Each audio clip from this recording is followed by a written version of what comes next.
The Country Without a Post Office by Agha Shahid Ali. Agha Shahid Ali has a hyphenated identity. He called himself a Kashmiri American, but was born in New Delhi, India.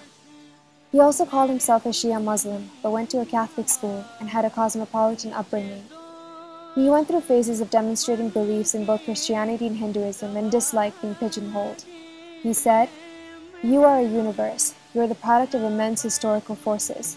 There's the Muslim in me, there's the Hindu in me, there's the Western in me. I have grown up with various permutations of these cultures."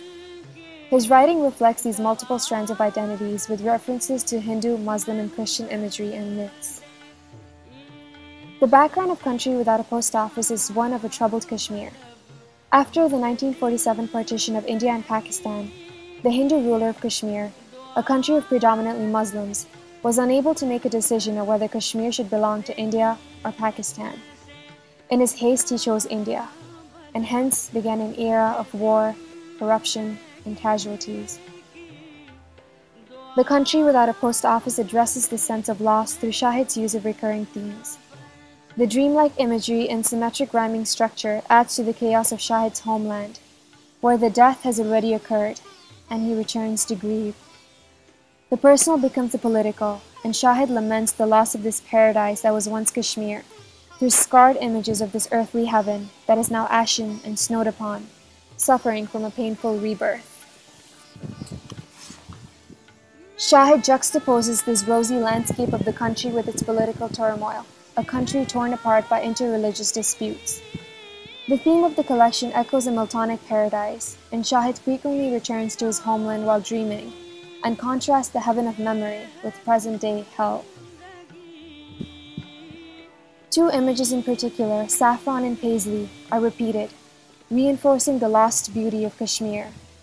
In the last saffron, he writes, "Yes, I remember it, the day I'll die. I broadcast the crimson, so long ago of that sky, its spread air, its rushing dyes, and a piece of earth bleeding, and he, keeper of the world's last saffron, rode me on an island the size of a grave."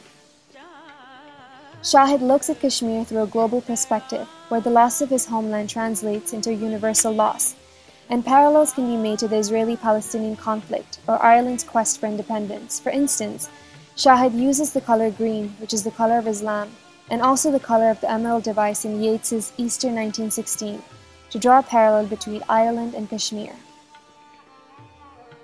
His preoccupation with rain and letters emphasizes his self-awareness of mortality in God, an existence so frail it can be wiped away with a few drops of rain. The repetition of shadows, dreams, and mirrors again suggests an alternate reality, a what if. It also begs one to question whether poetry is a kind of alternate reality as opposed to history.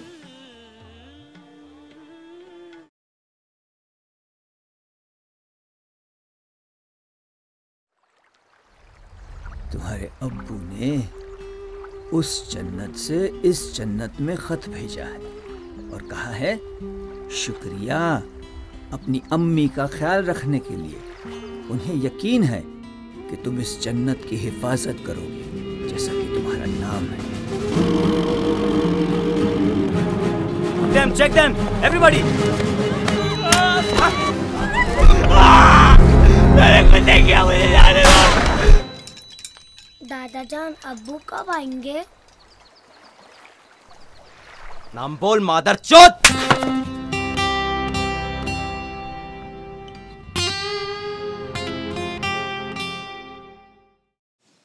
I use Shahid's lens of exploring history by writing about my grandparents' migration from Hyderabad, a city in northern Pakistan, to Dhaka in 1963, which was a part of Pakistan at the time, before its independent status as Bangladesh in 1971. I see Dhaka through my hourglass. My words go out in huge packages of rain to addresses across the oceans. The monsoon is here. Jamuna Brahmaputra hisses, arched like a warrior with a forked tongue darkened with soil. Will the Dhaka post office flee, its burgundy paint staining unopened letters like pan spittle? It is 1963, but the sky still mourns the jute fields, follicles untangling into textiled rags, golden and forlorn, anonymous. The cantonment area is alive with the silk of gunpowder. I imagine my grandparents, two figures carved from grains, unpacking suitcases in apartment number 606 across the army headquarters. Bullets dance on their windowsill like blackened shaplas, water lilies of ash.